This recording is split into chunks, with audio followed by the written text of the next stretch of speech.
నమస్కారం. ప్రస్తుత lockdown period సంక్లిష్ట సమయంలో భారతదేశం పురోగమించాలి అన్నట్లయితే కనుక ఆత్మ నిర్భర్ భారత్ దిశగా అడుగులు వేయాలని ప్రధానమంత్రి నరేంద్ర మోదీ పిలుపునివ్వడం జరిగింది. అంటే భారతదేశము అన్ని రంగాల్లోనూ కూడా స్వావలంబన సాధిస్తూ తనదైనటువంటి పురోగతిని సాధించాలనేది దీని యొక్క భావన. అయితే వివిధ రంగాల్లో ఈ ఆత్మనిర్భర్ భారత్ అనేటువంటి లక్ష్యాన్ని ఎలా చేరుకోవాలనే అంశం మీద దేశవ్యాప్తంగా వివిధ మాధ్యమాల ద్వారా చర్చ నడుస్తుంది. ఈ క్రమంలో ఆత్మనిర్భర్ భారత్ అనేటువంటి పరిణామంలో విద్య అనేది ఏ రకమైనటువంటి పాత్ర పోషిస్తుంది? గత కాలంలో మన పూర్వీకులు ఇచ్చినటువంటి సాంప్రదాయకమైనటువంటి విద్యా స్ఫూర్తి ఏ రకంగా ఉంది అనేటువంటి విషయాల్ని మనతో మాట్లాడేటందుకు విద్యారంగ నిపుణులు కండవిల్లి సత్యదేవ ప్రసాద్ గారు మనతో ఉన్నారు. నమస్కారం సత్యదేవ ప్రసాద్ గారు. నమస్కారం. మీరు చూశారు కదండి, ప్రధానమంత్రి నరేంద్ర మోదీ గారు ఆత్మనిర్భర్ భారత్ అనేటువంటి అంశం మీద పిలుపునివ్వడం జరిగింది. దీని మీద దేశవ్యాప్తంగా కూడా వివిధ మాధ్యమాల్లో చర్చ కూడా నడుస్తుంది. అయితే ఈ విద్యకు సంబంధించినంత వరకు ఈ ఆత్మనిర్భరత అంటే ఏంటంటారండి? ఇటీవల మన భారత ప్రధాని గారు ఇచ్చిన ఆత్మనిర్భర భారత్ అంటే జనజీవనంలో అన్ని రంగాల్లో స్వయం సమృద్ధి సాధించడం ఆత్మనిర్భరత.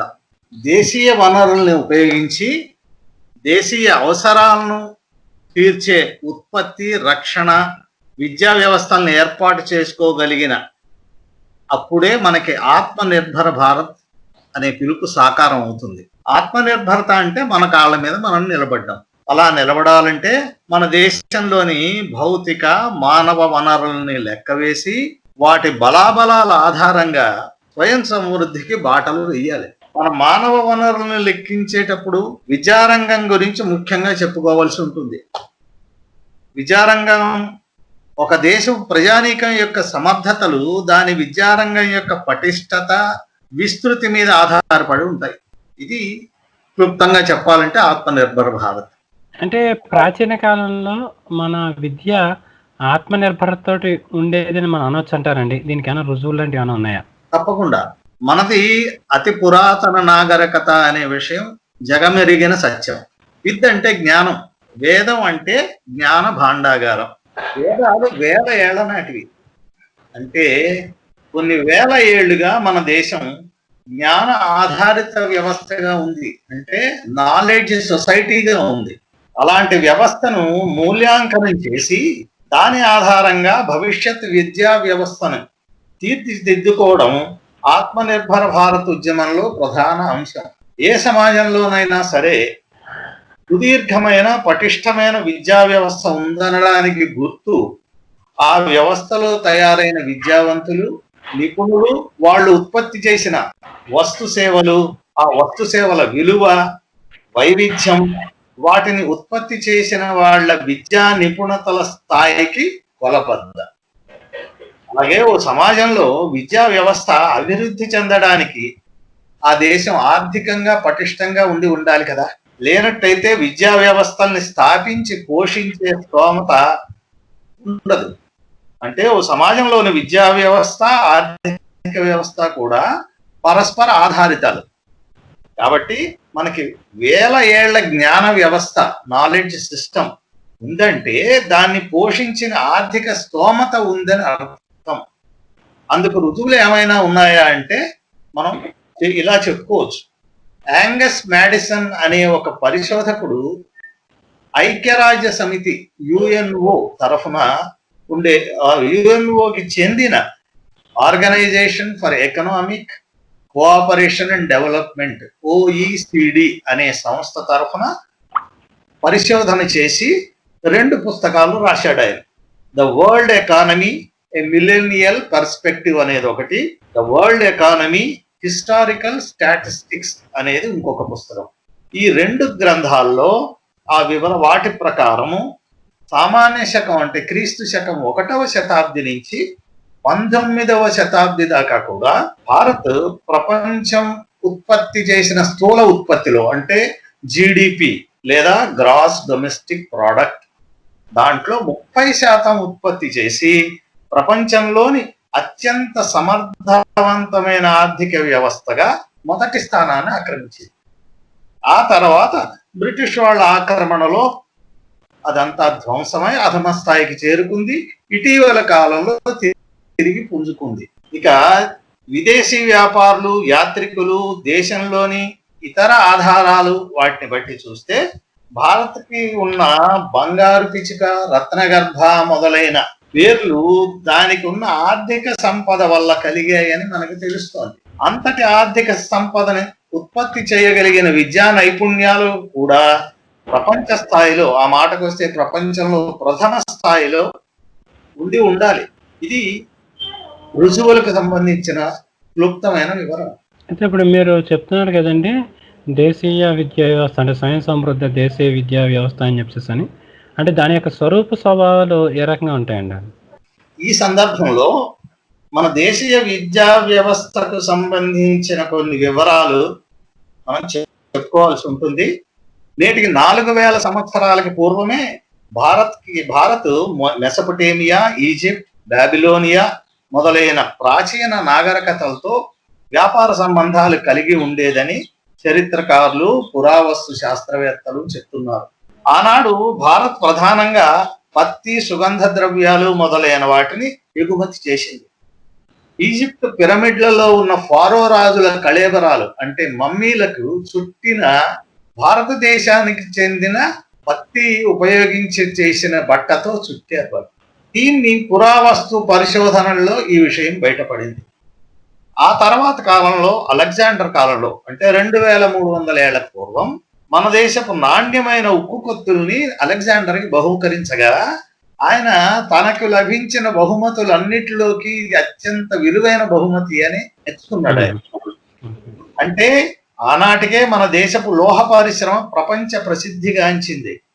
ఆ తర్వాత సామాన్య శకం 1 నుంచి 3 శతాబ్దాల మధ్యలో రోమన్లు మన దేశపు మిరియాల బరువుకి సమానమైన బంగారాన్ని ఇచ్చి మిరియాలను కొనుక్కునేవారు. అలాగే రోమన్ స్త్రీలు తమ వస్త్ర అవసరాలన్నిటికీ కూడా భారతదేశపు వస్త్రాలనే ఉపయోగించేవారు.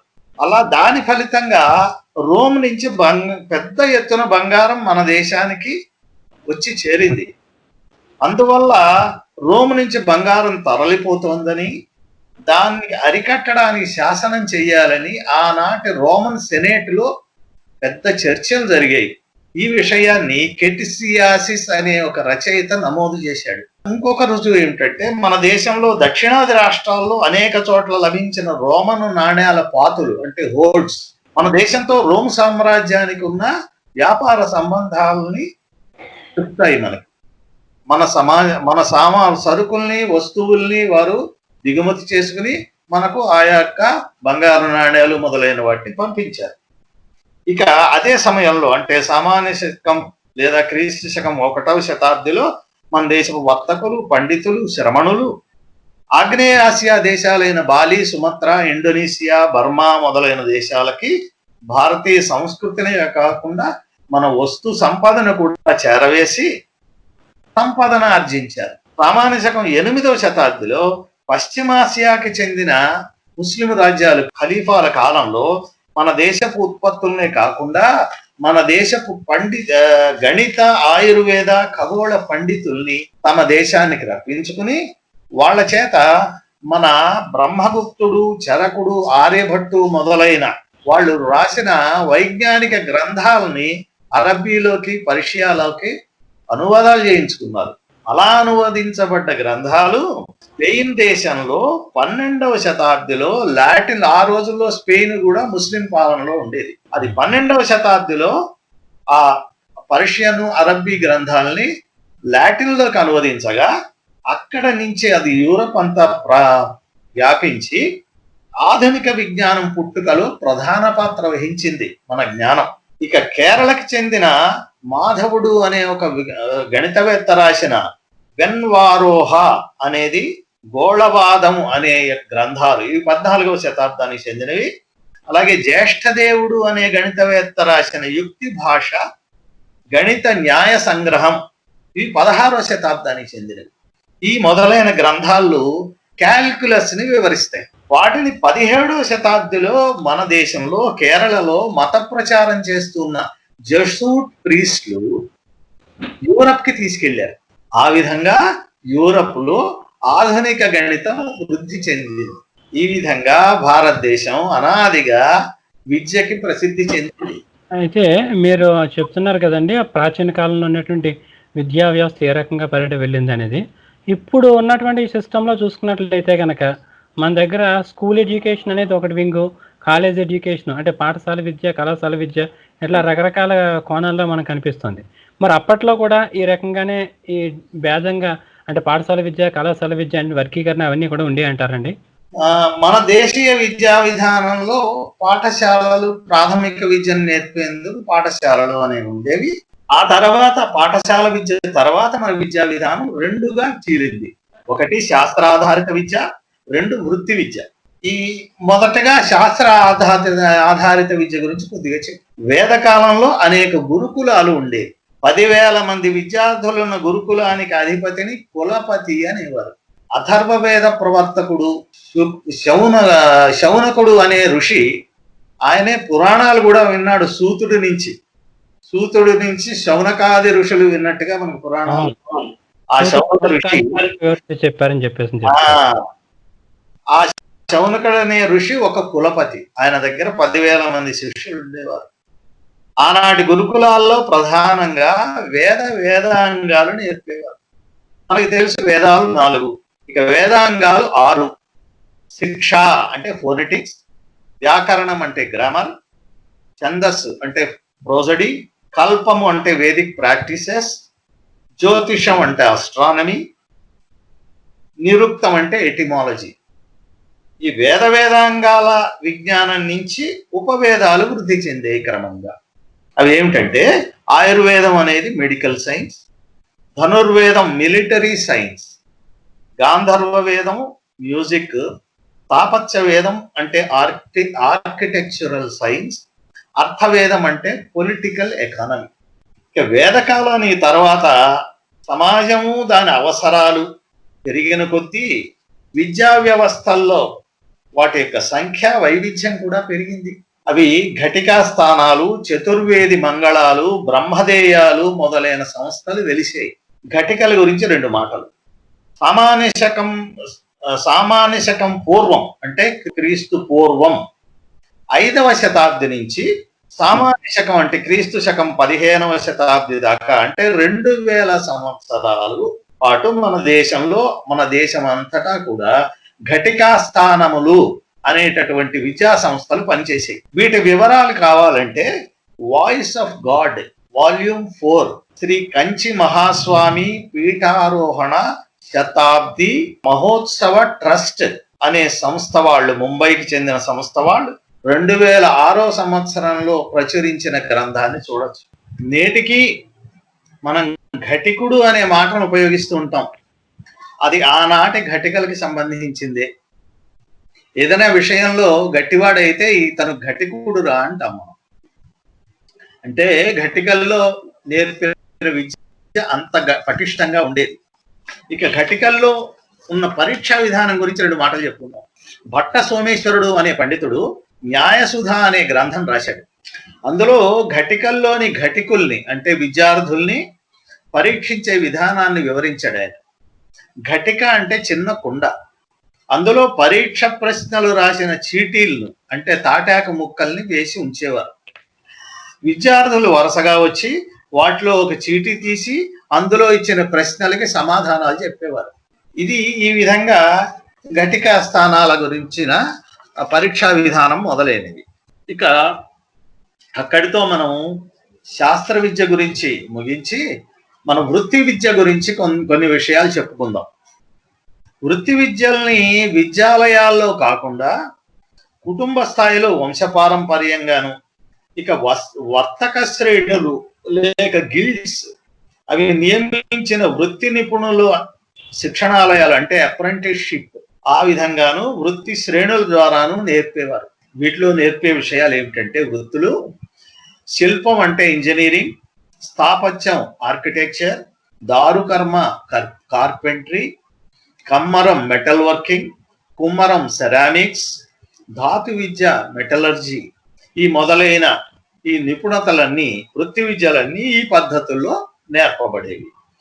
అలా వృత్తుల్ని నేర్చిన నిపుణులు తయారు చేసిన రాయి, మట్టి, కర్ర, లోహ వస్తువులు నిత్య జీవిత అవసరాలకే కాకుండా కళాఖండాలుగా కూడా ప్రపంచ ప్రసిద్ధిగాంచాయి. ప్రపంచవ్యాప్తంగా వాటికి గిరాకీ ఉండేది. వాటిని ప్రపంచంలో నలుమూలలకి ఎగుమతి చేయడానికి భారతీయ శిల్పులు అంటే ఇంజనీర్స్ అతిపెద్ద నౌకలను నిర్మాణం చేశారు. అది కాకుండా ఎద్దుబండ్లు, రథాలు, ఆయుధాలు, వ్యవసాయ పరికరాలు, భవంతులు, యంత్రాలు, ఇలా అనేక వస్తువుల్ని భారతీయ సాంకేతిక విద్యా నిపుణులు తయారు చేస్తూ వచ్చారు. వాళ్ళ నిపుణతల్ని కూడా విద్యగానే మనం పరిగణించాలి. ఇది టెక్నికల్ ఎడ్యుకేషన్. అంటే మన భారతీయ విద్యా వ్యవస్థలో ఈ సాంకేతిక విద్యా వ్యవస్థ కూడా ఒక భాగం. ఇక మన దేశంలో సాంకేతిక విద్యా వ్యవస్థ అగ్రవర్ణేతరుల చేతుల్లోనే వర్ధిల్లింది. ఒక శాస్త్ర విద్య నేర్చుకునే వ్యక్తి ఒకడుంటే 100 మంది సాంకేతిక విద్య నేర్చుకునే వాళ్ళు ఉండేవారు. ఇది శాస్త్ర విద్యకి ఏమాత్రం తీసుకోదు. దీని చరిత్ర తెలుసుకోవాలంటే శాసనాలు, గ్రంథాలు కొంతవరకు సహాయపడతాయి, కానీ ఎక్కువగా ఆయా నిపుణతలు లేక వృత్తి విద్యల్ని కొనసాగించే కుల సమూహాల ద్వారా ఎక్కువ సమాచారం తెలుస్తుంది. ఉదాహరణకి తెలుగు అకాడమీ ప్రచురించిన వృత్తి పదకోశాలు, మాండలిక పదకోశాలు, వీటిలో ఈ ఆయా వృత్తులకి సంబంధించిన అనంతమైన పదజాలం మనకి లభిస్తుంది. ఆయా సాంకేతిక విద్యలు ఎంత అభివృద్ధి చెందాయో వాటిని బట్టి మనం అంచనా వేయచ్చు. ఉదాహరణకి కృషి పరాశరం వ్యవసాయం, గజాయుర్వేద అశ్వాయుర్వేదాలు అంటే పశుశాస్త్రం వెటరినరీ సైన్స్, పుష్పాయుర్వేదము ఉపవన వినోదము అనేవి ఉద్యాన శాస్త్రం హార్టికల్చర్ అనే ఈ ప్రత్యేక గ్రంథాలు స్పెషలైజ్డ్ బుక్స్, బృహత్ సంహిత సమరాంగణ సూత్రధారం, మానసోల్లాసం, మానసార శిల్పశాస్త్రం మొదలైన విజ్ఞాన సర్వస్వాలు, ఈ మొదలైన గ్రంథాల్లో మన సాంకేతిక విద్యా వివరాలు లభిస్తాయి. మన దేశంలో సాంకేతిక లేక కుల విద్యలు వేదకాలం నుంచి కూడా ఉన్నాయి. శ్రేణి, పూగ, గణ, వ్రాత మొదలైనవి వేదాల్లో చెప్పబడినటువంటి వృత్తి సంఘాలు, ట్రేడ్ అండ్ ప్రొఫెషనల్ గిల్డ్స్. ఒకే వృత్తి చేస్తూ ఒక స్థలంలో నివసించే వృత్తికారులు సంఘంగా ఏర్పడ్డారు. అలాగే వృత్తికారులు చేసిన వస్తువుల్ని దేశ విదేశాల్లో పంపిణీ చేయడానికి వర్తక సంఘాలు ఏర్పడ్డాయి. వర్ణ వ్యవస్థ ఈ శ్రేణుల ఏర్పాటుకి దోహదం చేసింది. సామాన్య శకానికి పూర్వం 6వ శతాబ్దం నుంచి పెద్ద రాజ్యాలు ఏర్పడ్డ తర్వాత ఈ వీటి వైవిధ్యం కూడా పెరిగింది. ఇక గౌతమ ధర్మ సూత్రం 11వ అధ్యాయం 23వ శ్లోకము, దాని ప్రకారం వ్యవసాయదారులు, వర్తకులు, పశుపాలకులు, రుణదాతలు, వృత్తికారులు తమ తమ సంఘాలకి అవసరమైన నియమ నిబంధనలు ఏర్పాటు చేసుకోవాలని చెప్పింది. ఆయా వృత్తి సమూహాలకు సంబంధించిన వ్యవహారాల్లో రాజు ఆయా వాటికి సంబంధించిన నిర్ణయాలు తీసుకునేటప్పుడు రాజుగారు ఆ సంఘాలను సంప్రదించాలని కూడా అందులో ఉంది. ఇక బౌద్ధ జాతక కథల్లో 18 వృత్తి సంఘాల ప్రసక్తి ఉంది. ఉదాహరణకి జాతక సంఖ్య 538 మూగపక్క జాతకం ఇలాంటి గ్రంథాల్లో మనకి ఆ వివరాలు లభిస్తాయి. వృత్తి సంఘాల మీద పర్యవేక్షణ కోసం ప్రభుత్వము భాండాగారిక అనే ఒక అధికారిని నియమించేది. ఆ రోజుల్లో తామ్రపర్ణి అంటే శ్రీలంక, సువర్ణభూమి సుమత్ర, బవేరు బాబిలోనియా మొదలైన సుదూర దేశాలకి మన వృత్తికారులు తయారు చేసిన వస్తువులు ఎగుమతి చేయబడేవి. వృత్తికారులు, వర్తకులు చేసిన అనేక దానాల వివరాలు కూడా శాసనాల్లో లభిస్తాయి. ఈ శాసనాల వివరాలు మనకి ఎపిగ్రాఫికా ఇండికా, ఎపిగ్రాఫికా కర్ణాటికా, సౌత్ ఇండియన్ ఇన్స్క్రిప్షన్స్ మొదలైన గ్రంథాల్లో మనకి లభిస్తాయి. శాసనాల వివరాలు ఇంకా కావాలంటే ఆర్కే ముఖర్జీ రాసినటువంటి local government in ancient India మొదలైన గ్రంథాల్లో కూడా మనకి ఈ వివరాలు లభిస్తాయి. మనుస్మృతి, యాజ్ఞవల్క్య స్మృతుల్లో వృత్తి సంఘాలకు పెరిగిన ప్రాముఖ్యం సూచితమై ఉంది. వృత్తి సంఘాలు తమ సభ్యులకి అప్పులు ఇచ్చే బ్యాంకులుగా కూడా పనిచేశాయి. పెద్ద వర్తక సంఘాలు చిన్న సంఘాలు చేసిన ఉత్పత్తుల్ని కొనుక్కుని వర్తకం చేసేవారు. ఆ క్రమంలో ఆయా వృత్తి సంఘాలే వర్తక సంఘాల అవసరాల మేరకు తమ ఉత్పత్తిని నియంత్రించుకునేవి. కొన్ని పట్టణాలు కొన్ని వృత్తులకు ప్రసిద్ధి చెందాయి. అంటే లోకలైజేషన్ ఆఫ్ ఇండస్ట్రీ. అంటే కొన్ని గ్రామాల పేర్లు, పట్టణాల పేర్లు, ఆయా వృత్తుల పేర్ల మీద ఈ గ్రామాల పేర్లు కూడా వచ్చాయి. ఎలాగంటే కంచరపాలెం, వేటపాలెం మొదలైనవి. అలాగే పేటలు కూడా అలా ఉండేవి. కుమ్మరివాడ, కమ్మరివాడ, కంచరివాడ, కంసాలి వీధి, సాకలి పేట మొదలైన పేర్లన్నీ అటువంటి వృత్తి పరంగా వాళ్ళు ఒక్కొక్క స్థలంలో కేంద్రీకృతమై ఉండేటటువంటి అంశాన్ని తెలుపుతుంది. ఇక కౌటిల్యుడు వివిధ వృత్తులకి ప్రత్యేకమైనటువంటి వీధులు కేటాయించాలని చెప్పాడు. దానివల్ల అనేక లాభాలు ఉన్నాయి. ఎలాగంటే వేరువేరు వస్తువులను అమ్మే వర్తకులకి వేరువేరు వీధులు ఉండటం వల్ల ఆ ఏర్పాటు కొనుగోలుదారికి కూడా సౌకర్యవంతంగా ఉంటుంది. ఒకే చోట ఆ వస్తువుకి సంబంధించిన అనేక వెరైటీస్ చూడొచ్చు, ఎంచుకోవచ్చు. అలాగే వాటిని నాణ్యత పరంగా, ధరల పరంగా కూడా బేరాలాడచ్చు. వృత్తికి చెందిన వారు ఒక చోట ఉండడం వల్ల ప్రభుత్వం వారి సామూహిక అభిప్రాయాన్ని తీసుకుని అవసరమైన చర్యలు తీసుకోవడానికి అవకాశంగా ఉండేది. వృత్తి పన్ను వసూల్లో కూడా సులభంగా ఉండేది. ఆయా వృత్తికారుల మధ్య ఆరోగ్యకరమైన పోటీ నెలకొని ఉండేది. వాళ్ళు ప్రయోగాలు చేసి తమ వృత్తి నిపుణతని మెరుగుపరుచుకోవడానికి అవకాశంగా ఉండేది.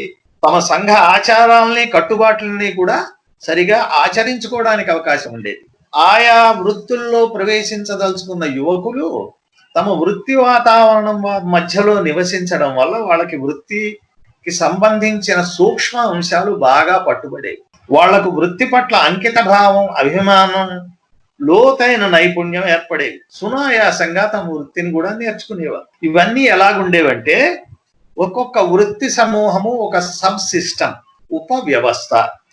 ఈ మొత్తం వృత్తులు కలిగినటువంటి మన యొక్క ఉత్పత్తి వ్యవస్థ ఒక సిస్టమ్ లేక బృహత్ వ్యవస్థ. ఈ విధమైన ఏర్పాటు ఉండి ఉపవ్యవస్థలు, వ్యవస్థ కూడా పరస్పరము బలకరం చేసుకునే విధంగా మన ఏర్పాటు ఉండేది. ఈ వృత్తికారులు వాళ్ళ సంఘాలు కూడా అవసరమైన చోటుకి ఎక్కడెక్కడ అవకాశాలు లభిస్తాయో అక్కడికి వలసపోవడం కూడా ఉంది. సముద్ర వాణిజ్య జాతకం అనే ఒక జాతక కథలో ఒక గ్రామానికి చెందిన వడ్రంగులందరూ సామూహికంగా మరొక చోటికి వలసపోయిన సంఘటన చెప్పబడింది. ఇక వృత్తుల అనువంశిక పద్ధతి, హెరిడిటరీ సిస్టమ్ అనేది మనకి ఇందాక చెప్పుకున్నాం. ఈ విషయాన్ని జాతక కథల్లో కూడా బాగా ప్రస్తావించారు. ఆ జాతక కథల్లో ఏం చెప్తారంటే ఆ వృత్తికారుడి పేరు చివర కుల లేక పుత్త అంటే పుత్ర అని చేర్చడం కనిపిస్తుంది. దీని అర్థం ఏంటంటే ఒక కుటుంబం యావత్తు అదే వృత్తిని చేపట్టారని, అంటే వంశపారంపర్యంగా కొనసాగిస్తున్నారని మనకి ఇది తెలియజేస్తుంది. పారిశ్రామిక శిక్షణా పద్ధతి ఒకటి, అనువంశిక పద్ధతి హెరిడిటరీ సిస్టమ్. ఇంకొకటి అప్రెంటిస్షిప్ అంటే పారిశ్రామిక శిక్షణ పద్ధతి. వృత్తి సంఘాలకి కొత్తగా వృత్తిలో ప్రవేశించగోరే యువకులకి ఒక ప్రధాన వృత్తికారుడు అంటే మాస్టర్ క్రాఫ్ట్స్మన్ అతని పర్యవేక్షణలో ఆ వృత్తి నేర్పబడేది. ఆ యువకుడు లేక శిక్షార్థి అంటే అప్రెంటిస్, ఆ ఏర్పాటుని అప్రెంటిస్ అంటారు. ఆ ఏర్పాటునేమో పారిశ్రామిక శిక్షణా పద్ధతి అంటారు. ఈ విధానాన్ని మొట్టమొదటిగా యాజ్ఞవల్క్య స్మృతి 2వ అధ్యాయం 184వ శ్లోకంలో, నారద స్మృతిలో 5వ అధ్యాయం 16వ శ్లోకంలో చెప్పారు. ఇక ఈ ఏర్పాటు వల్ల భారతదేశంలో పెద్ద ఎత్తున వృత్తి శిక్షణ జరిగినందువల్ల వందలు వేల సంఖ్యలో వృత్తి నిపుణులు తయారయ్యారు. అందుకోసం దోహదం చేసేనవి వృత్తి వ్యాపార సంఘాలు లేక గిల్డ్స్. ఎలాగైతే ఒక్కొక్క ఘటికా స్థానంలో వేలాది మంది విద్యార్థులు కూడా చదువుకునేవారు. ఉదాహరణకి కంచి ఘటికలో 7,000 మంది ఉండేవారట. ఎలాగైతే ఘటికా స్థానాల్లో 1,000 మంది ఉండేవారు, అలాగే వృత్తి శిక్షణా కేంద్రాల్లో కూడా 10 మంది నుంచి మొదలు పెట్టుకుని 1,000-2,000 మందికి దాకా కూడా శిక్షణ పొందుతూ ఉండేవారు. ఇది మన శాస్త్ర విద్య, వృత్తి విద్యలకు సంబంధించిన వివరాలు. ఇప్పుడు మీరు చెప్పిన దాన్ని బట్టి చూసుకున్నట్లయితే కనుక అప్పటి విద్యా విధానం దేశాల నుంచి కూడా అందరినీ కూడా ఆకర్షించింది. లేదా పేరెన్నిక అన్నదిగా నిలిచింది అనేటువంటి విషయం అర్థమవుతుందండి. సో, అటువంటి ఉన్నతమైనటువంటి లేదా విలసిల్లినటువంటి విద్యా వ్యవస్థ నుంచి ఈ ఆత్మనిర్భర్ భారత్ ఉద్యమం నేర్చుకోవాల్సింది ఏదైనా ఉందని మీరంటారా? మన విద్యా వ్యవస్థలో అటు శాస్త్ర విద్య, ఇటు వృత్తి విద్య, ఇప్పటి భాషలో చెప్పాలంటే academic and professional are technical education, ఇవి రెండు కూడా సమర్థవంతంగా సాగడం మనం చూసాం. వేలాది సంవత్సరాలు పనిచేసి భారతదేశాన్ని జ్ఞాన భూమిగా, బంగారు భూమిగా ప్రఖ్యాతి తెచ్చినటువంటి మన విద్యా వ్యవస్థ నుంచి మనము ఇప్పటి విద్యా వ్యవస్థలో ఉన్న లోపాలని మనము అంచనా వేసుకుని వాటిని తొలగించుకుని మన యొక్క వారసత్వం, విద్యా వారసత్వం నుంచి మనం పాఠాలు నేర్చుకుని మనము ఇప్పుడున్న వ్యవస్థని మెరుగుపరుచుకోవటమే మనము ఆత్మనిర్భర భారత్కు మనం చేయగలిగినటువంటి కృషి. చాలా సంతోషం సత్యదేవ ప్రసాద్ గారు. ఆత్మనిర్భర్ భారత్ ఉద్యమంలో భాగంగా విద్య అనేటువంటి కాన్సెప్ట్ని ఎలా ముందుకు తీసుకెళ్ళాలి, మన భారతీయ విద్యా విధానం ఏ విధంగా పరిడవిల్లింది అనేటువంటి విషయాలు, చాలా విషయాల్ని సపులంగా, వివరంగా, ఆధారాలతో సహా వివరించారు. చాలా ధన్యవాదాలండి. నమస్కారం అండి. నమస్కారం. మరిన్ని వీడియోల కోసం ఈ యూట్యూబ్ ఛానల్కి సబ్స్క్రైబ్ చేయండి.